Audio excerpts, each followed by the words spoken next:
Hello, everybody. Good afternoon. If it sounds like children are screaming in the distance, that would be the screams of goats. Today, I am going to show you how I, at least, make a protest sign or a sign for whatever you want, honestly, from scratch. First, let's look at our supplies. First of all, you're going to need cardboard. Now, you don't need to have blank white cardboard.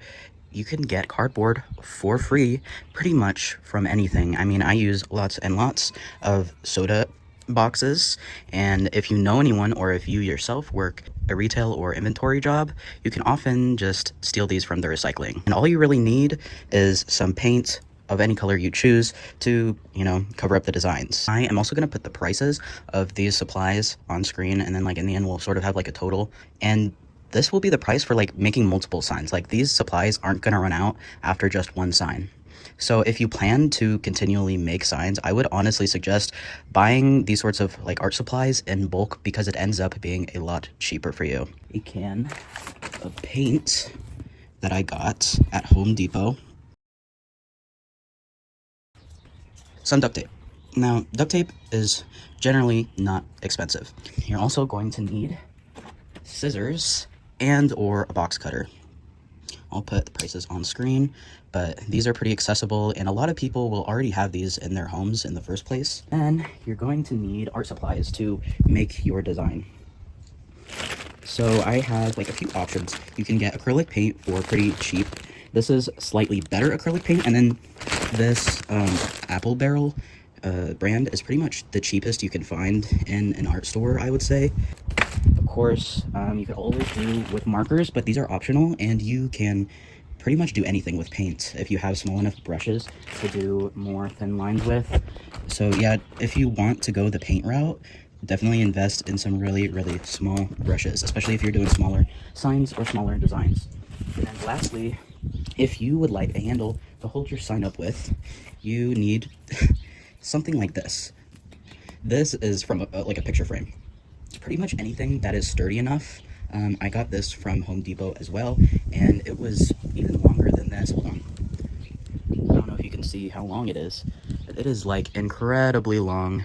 You can also just make signs out of really anything you can find in this shape that's sturdy enough and won't break in the wind. It's okay if it bends, but make sure it won't break in the wind. Our first order of business is to get something sort of like this. It's like a blank canvas to work off of. The first thing I like to do before I do any painting is attach whatever handle I'm using. This piece of frame was a bit too long for this Diet Coke box, but it doesn't really matter. I like to attach it at the base, and then make sure along the entire sign, the handle is sort of going through the middle up to basically the top, so that your sign isn't flimsy and it won't be blown over or easily detached from the handle. I also like to cover up holes sometimes with duct tape so that you have a smoother canvas to work with. You can also cover it up with other things like cardboard, and then I coat it with paint. Usually this paint takes about an hour to dry, so I just leave it to dry and I make sure to cover the paint can and put my brush into some water while I wait so that it doesn't dry and I'm not wasting my supplies. While I wait for both sides of the sign to dry, I'm going to quickly run through some comprehensive pricing. So, out of the supplies I went through, if you already own scissors and markers to draw with, you would only be buying a bucket of paint, duct tape, and handles. So that would be around $49 for at least 3 signs if you did this method, $16 per sign. Or if you wanted to just do a few signs, it would be a lot cheaper to not paint free cardboard, but instead buy poster boards, blank ones, from your local dollar store, since they're $1 each. You wouldn't need to buy a whole can of paint if you really are making a few signs for a special event. But if you are especially ambitious and you want all of the supplies I listed for your artistic needs, it would be $70 to $145. This is choosing all of the cheapest ones of the supplies I listed, and this is the max price of what I listed. It is the next day, because by the time the sign was gonna be dry, it was getting dark because I decided to film in the afternoon like an idiot. But now we get to do the actual fun part, the designing part of your sign. So as far as protest signs go, I usually like to do two different types of sides. One side is going to be more focused on a graphic, like a picture that someone can look at, and it either doesn't really need the words to be understood, or there are very little large words on the sign.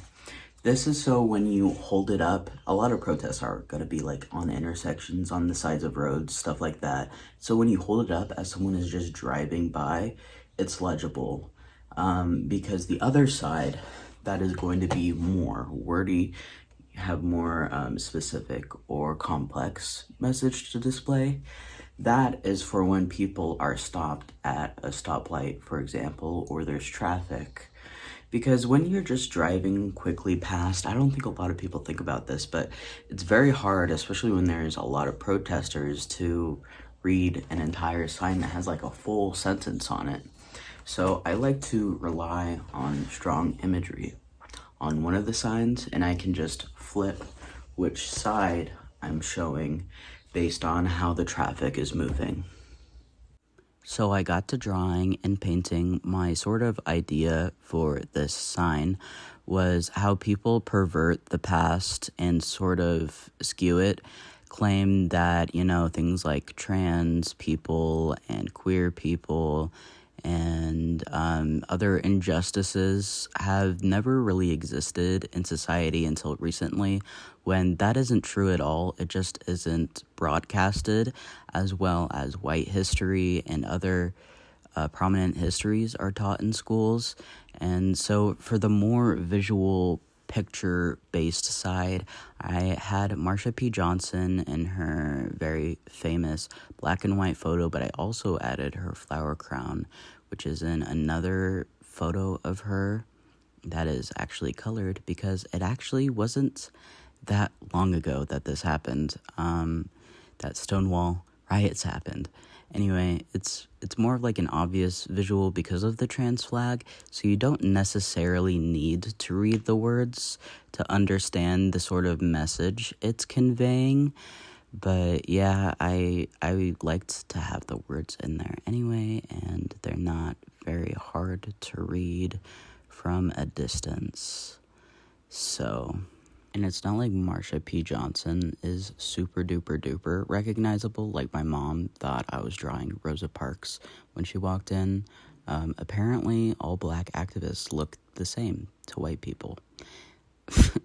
Anyway, I started on the next side, which is like more just words. I mean, I did put a little picture at the bottom, but this one was a play on the good old days phrases, like, oh, the good old days before all this woke propaganda. But instead of that, it's before Cybertrucks, because we hate Cybertrucks in this household and the ideologies they stand for. I mean, ugly car, okay, fine, not a big deal. It's just fucking ugly. But an ugly car that stands for fascism, no bueno, no bueno, no bueno, no bueno. So yeah, I just did a quick little doodle at the bottom, and then next to it I wrote Incel Mobile and Swastika, because I think it's kind of silly and kind of true. But that's basically the sign. After a day of painting, I'm done. The picture side and the wordy side.